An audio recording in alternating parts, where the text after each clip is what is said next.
Hey, what's up, everybody? It's your girl Erica, and welcome to my YouTube channel. Thank you so much for tuning in. Happy Sunday, but more importantly, Happy New Year. It is 2026, and I hope that you are in expectation of 2026 being a great year.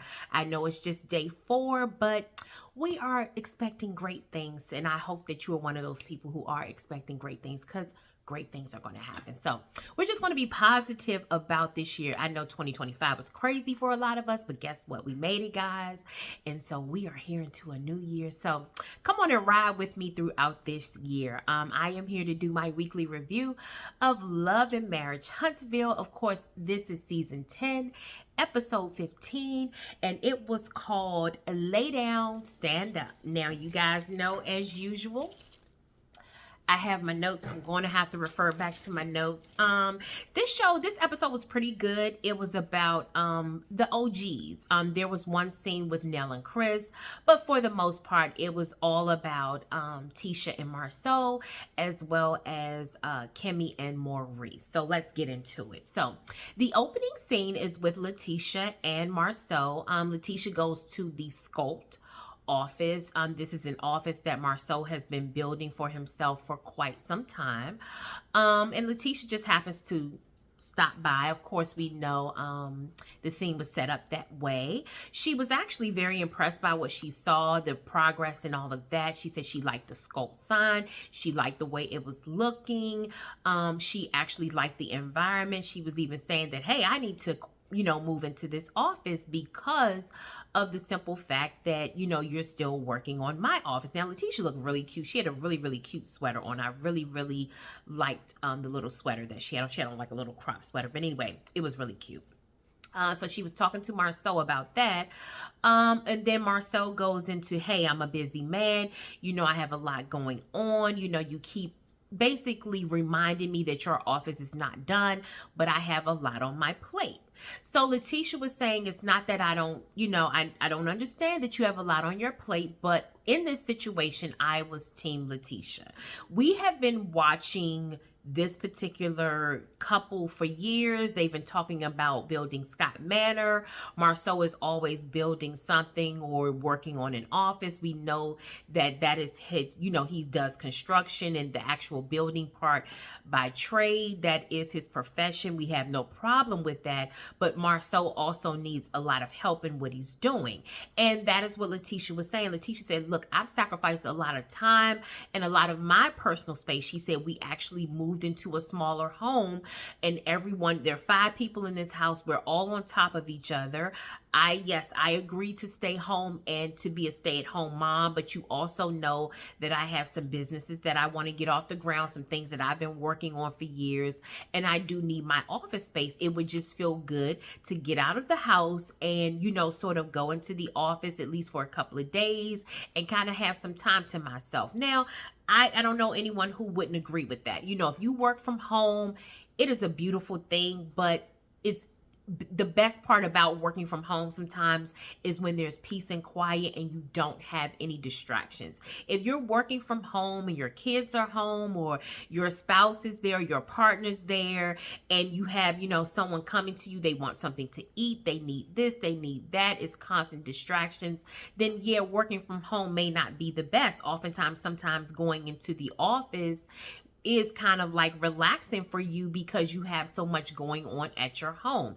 And so I understood where Latisha was coming from. I don't think she was downplaying Marsau, all of what he has on his plate. I don't think she was sort of telling him, hey, I don't, I'm not proud of you, but at the same time, hey, like, can we kind of like, you need to sort of find a way to sort of like maybe delegate it and get some of this stuff done, then that way I don't have to move into this office. So we just really see how Latisha and Marsau communicate. I think that Marsau is the type of guy, he's a do as I say type man.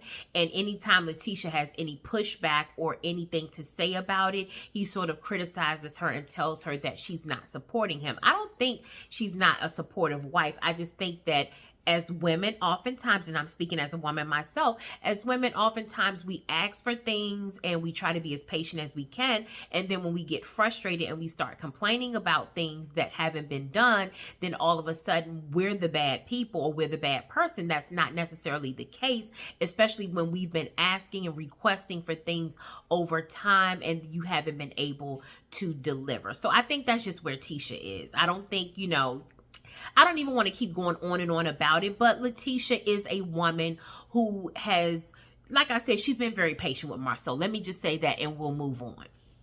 So the next scene, we see Kimmi and Maurice. Maurice comes to Kimmi's office.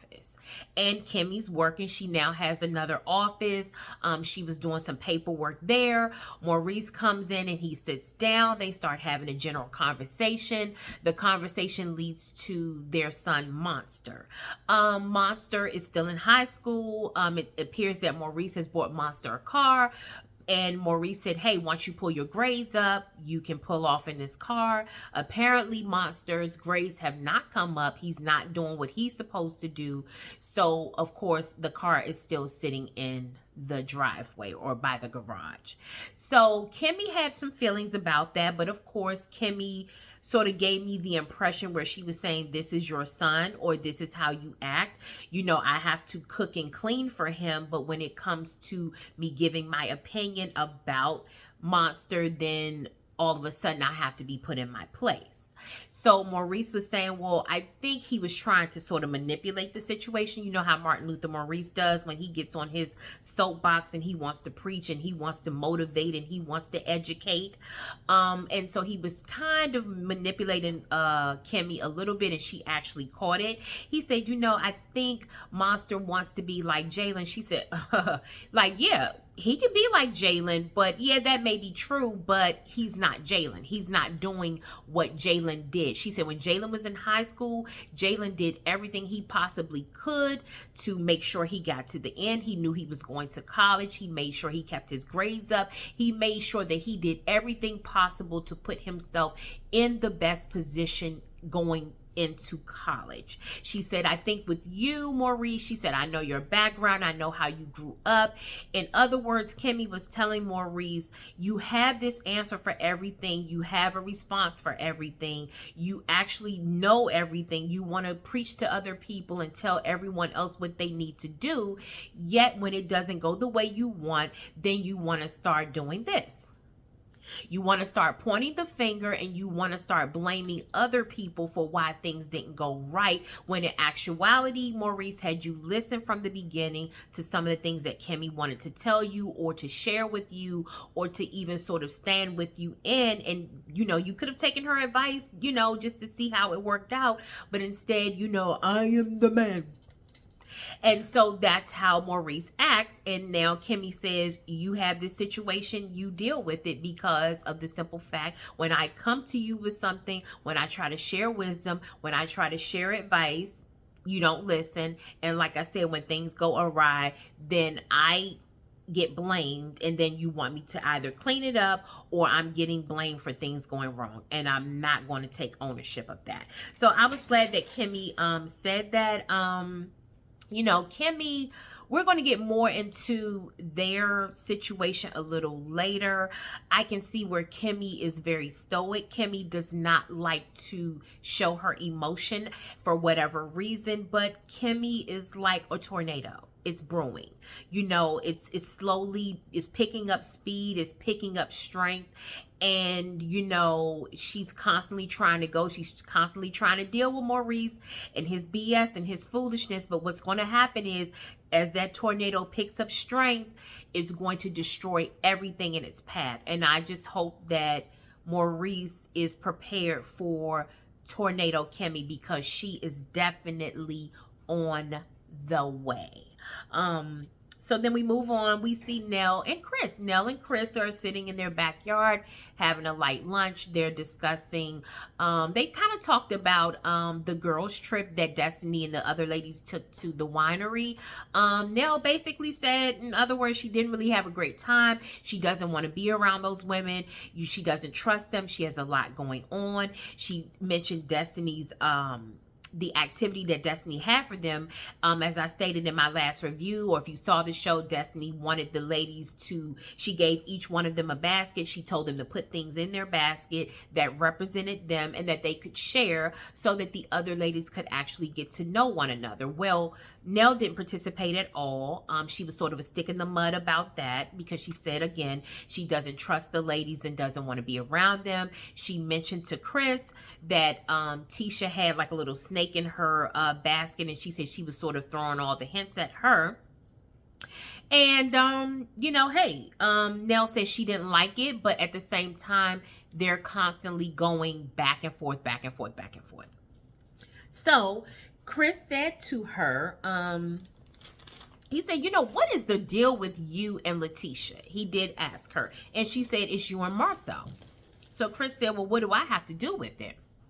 And so Nell was basically going back to everything that came out about Marsau and all that it was said about Marsau sort of cheating on Tisha. So Chris said, well, you know, I respect, you know, Marsau and Latisha. They said that they didn't want to talk about anything. They didn't want to, he said they actually did a live. They sort of did their own public relations and said, hey, if we're not talking about business or positive things, we're not going to talk about it. We're not going to discuss another woman or other women. We're not going to discuss the rumors. We're not going to discuss anything that Martell said. We are going to remain focused. Excuse me. We're going to remain focused on what we have going on, and that is positivity. So Nell said, well, you know, hey, Latisha is barking up the wrong tree. I got something for her, and if she's not careful, I'm going to expose what I know, and I am going to actually tell the truth about Marsau. So looks like that's what we're shaping up. I would assume that we're at the end of this season, y'all. So maybe we probably have like 1 or 2 more episodes to go. And then that's it. They're going to shut it down. We probably won't see them again until probably May or June. So it looks like it's shaping up that maybe Nell and Latisha will finally have that blowout. So that was the end of that. So Latisha, we see Latisha at home. Again, like I said, this whole episode was just about basically the Scotts. That's what it was about. So Latisha has a therapist to come over. I don't know if it was like an intimacy therapist or what, but that's what they wanted to focus on. Latisha said that her and Marsau got together when they got together pretty quickly. She got pregnant pretty quickly, and they got married right away. They never really got to know each other. And this is a couple who's been together now almost 20 years. So she says she does want to have more intimacy and really just, you know, start doing things where they can get to know one another, because I think their lives have been focused on the children so much, but the kids are getting older. I think MJ is getting ready to go to college. She's probably already in college. And then the other 2 girls, they are, you know, soon to, you know, follow in MJ's footsteps. And she's saying basically Marsau and I will be here alone and we don't know anything about each other. And that happens with a lot of couples. You base your life around the children and everything or whatever you have going on. And then when you don't have to focus on the children, it's like, who are you? I don't even know you. And then a lot of couples don't even make it because they really don't like each other and they really don't know each other. So I understood why Tisha was doing that. And so the therapist, Marsau, came home. The therapist told them what they were trying to do. They were talking about intimacy and just about hugging. Latisha said normally with Marsau, if she wants a hug or she just wants something simple, a hug and a kiss, it will often lead to sex.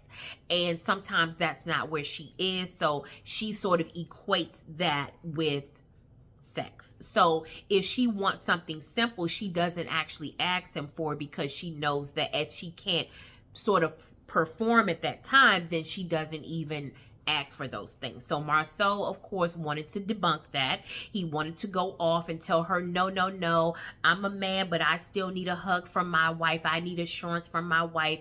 After a hard day, I need that too. Well, we know that that is true. Oftentimes men need hugs too. I think sometimes men don't want to ask for it, but they really need that. I think Latisha was very open and honest. She said, I didn't grow up that way. I didn't grow up giving hugs, but if that is what you need, I can do that. One of the things that was very, very telling, and I'm going to kind of slow it down a little bit because I want to get to like the meat of it. But one of the things that was very, very, very telling was Marsau and Latisha were sitting in their confessional. Marsau told Latisha, "I love you." Latisha looked at him and she nodded her head. And the same expression that I have, guys. She said nothing.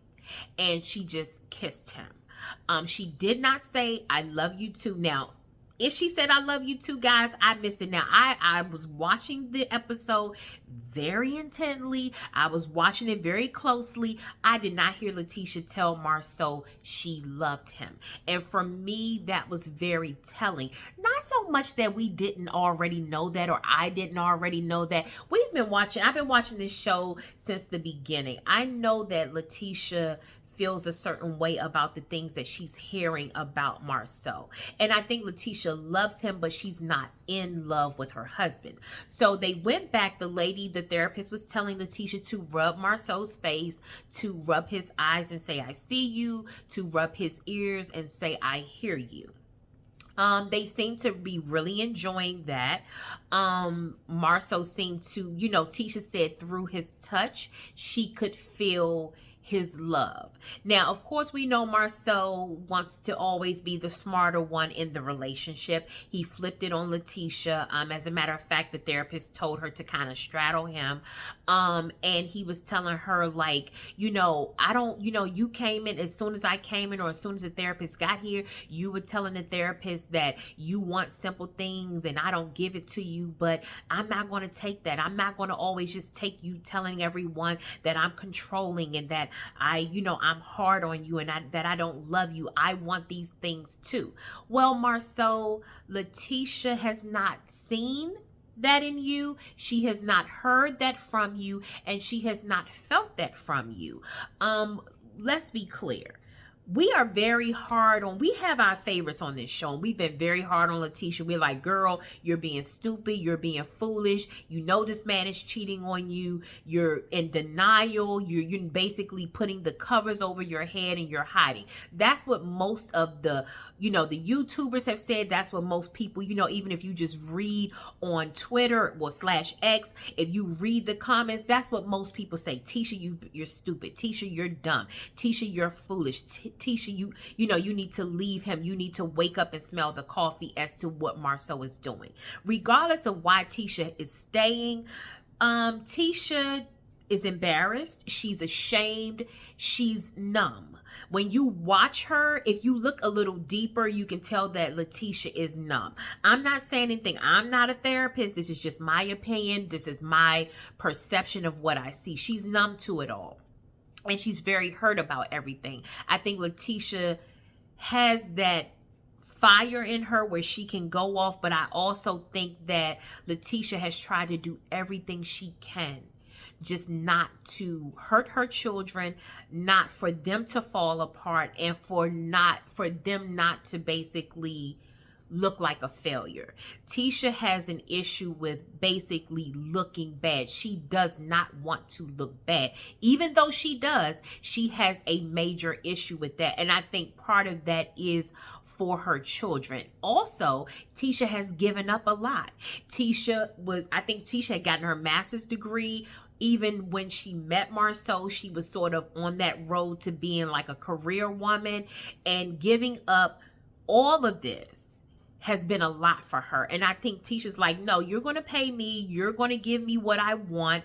If I have to be miserable, then so are you." I'm really starting to see that in Tisha, because it's not that Tisha really loves him. I don't even feel like Tisha is in love with Marsau. I could be wrong, guys. If you feel like, "Hey, Erica, I don't really agree with that," please tell me in the comments. But to me, let me know what you see, because I don't see the love between them. And I really think that she is just there for the children. I also think she's really just there because she feels like, "I invested a lot of time and I'm just not walking away." But let me know what you think. But Marsau, of course, he tried to take her to task a little bit. He tried to do it in a softer, more gentler way than he normally does. Because normally he tells her to buck up, you know, hey, take it, you know, you need to be strong, you need to, you know, sort of like stand in my corner, just shut up and just be quiet, or shut up and just deal with it, and, you know, learn how to basically take a licking and keep on ticking. But I think I saw in that moment that Tisha said, okay, I'll try to do better. If you need more hugs, if this is going to bring us closer, she said, I will do it, because I like for us to talk. I like for us to have these, you know, great conversations, or these more, I guess you would say, intimate conversations. So she said, I will try. But again, I think Marsau was being a little, again, manipulative, just like Maurice. He was being manipulative in that moment, because I felt like he was, again, shifting the blame to her and saying, hey, you're telling these people I'm doing this and you're not being honest. I do these things. I want these things too. Well, Marsau, if you want those things, you also have to show her that I'm not in that mode. You know, Tisha's not in the military. You know, she doesn't have to salute you. She doesn't have to, you know, she's not your soldier. She doesn't have to do everything that you say do. She can have an opinion. She can have her own, she can make her own decision at times. So that I didn't like. And maybe it's just me. I've watched Marsau and Maurice and all these these men with the M names on this show.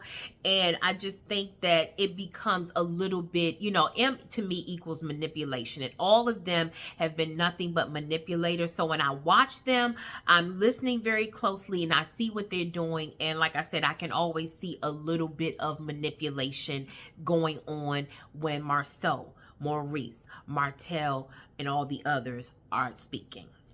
So anyway, we move on from that. That was their scene. We move on to Kimmi. Kimmi and Maurice is the one that I really wanted to talk about.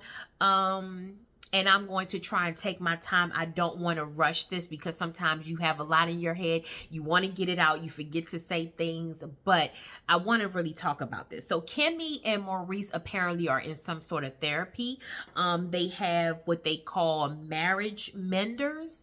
I'm assuming that there may not be licensed therapists, but they're probably under like the umbrella of a life coach, so to speak. So they were coming over to Kimmi and Maurice's home for another session. Like I said, apparently they've been in this session all the time. And so because they seem to be very familiar with them, this wasn't their first time. So the couple arrives. I'm assuming it's a couple. If not, the man and the woman, the therapist or the life coaches arrive. They started talking. They had them to do an exercise where they were both holding a piece of paper. Kimmi had to hold one end of the paper and Maurice had to hold the other end of the paper, or the other side of the paper. And they said what they told them was they wanted to see, you need to find out what's necessary to hold on to or to let go. Basically, are you going to do a tug of war? Are you going to split down the middle? Or are you going to sort of give in and fight for what's right, or sort of say, hey, I can compromise on some things? So that's what I took from what they were actually trying to get them to do. Kimmi said that she doesn't get enough quality time. Kimmi wants to spend more quality time with her husband. That is very big for most women. If you have not read the book, The 5 Love Languages, pick that up.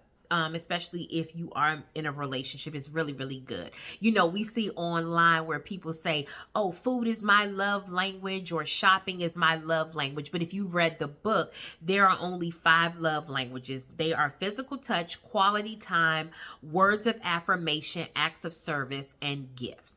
And there's a test to show you where you actually fall in line. You can, although you can, you know, you need to read the book, but if you just wanted to take the test, you would still have to get a little background information on each love language, but then you can also take the test to see where you fall in line, or which ones are higher for you and which ones are the least important to you. So anyway, check that book out, 5 Love Languages.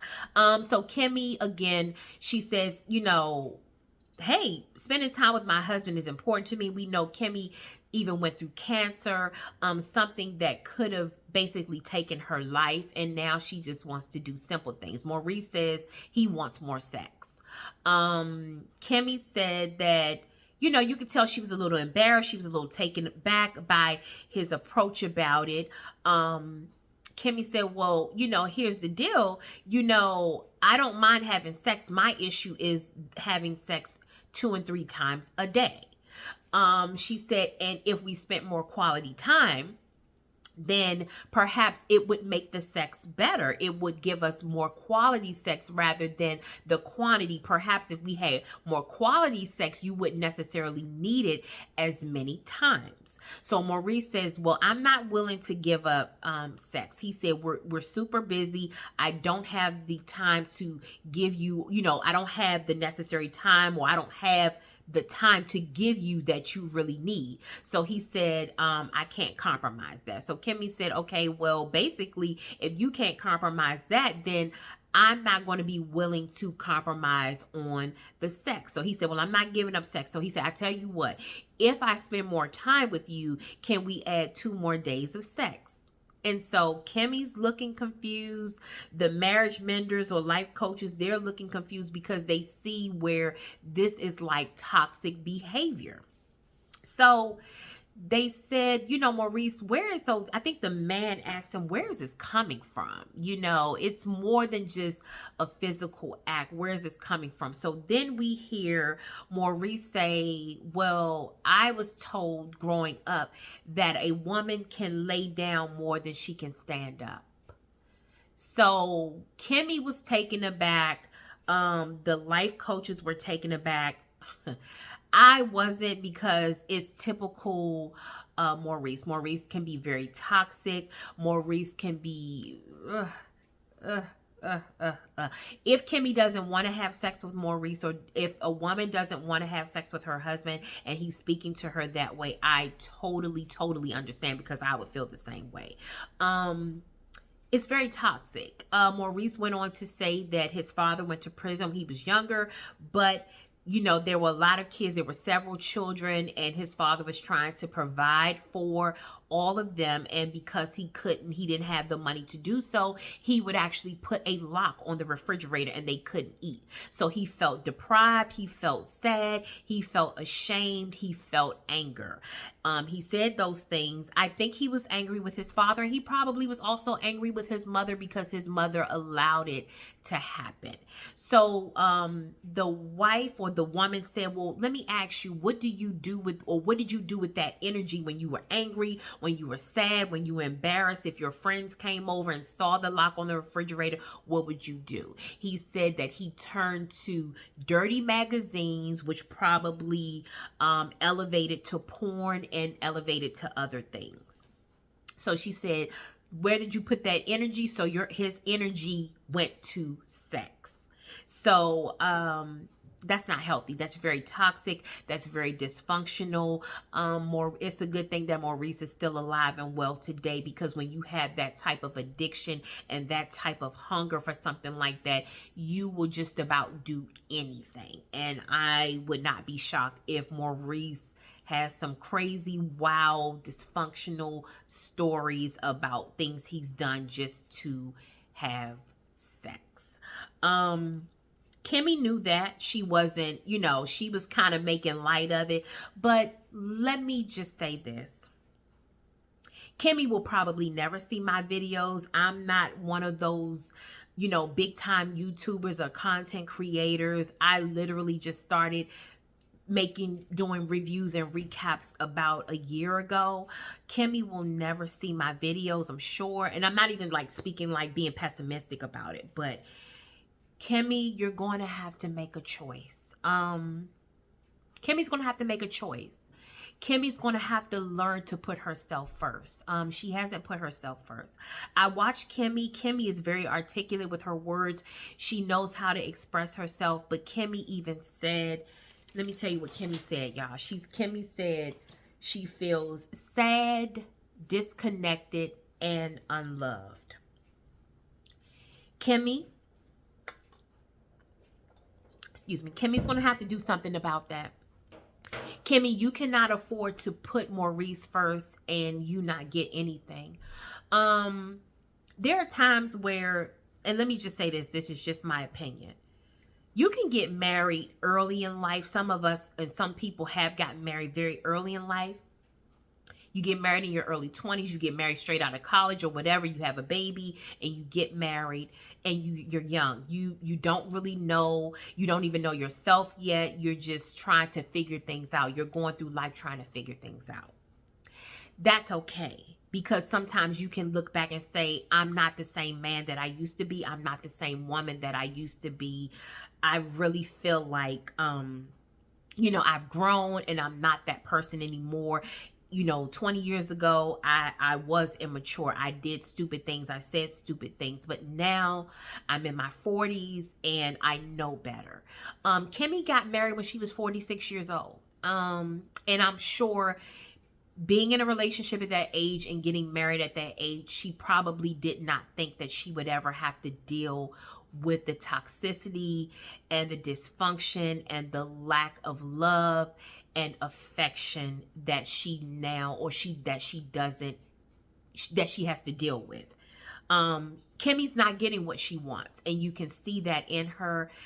She's not the woman that's going to break down and cry, but Kimmi is masking it, and slowly but surely, day by day, I'm not even trying to be deep, but as a woman, you slowly but surely, a piece of you dies every day, and that's what's happening to Kimmi. Kimmi, I'm not saying you need to divorce Maurice. I'm not saying that you need to move on from him, but you need to choose you.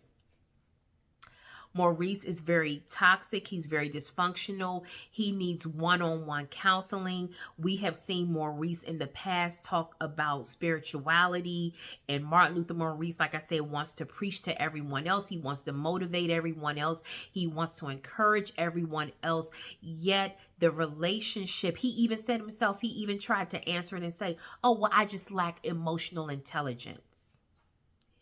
You lack emotional intelligence, Maurice. You lack compassion.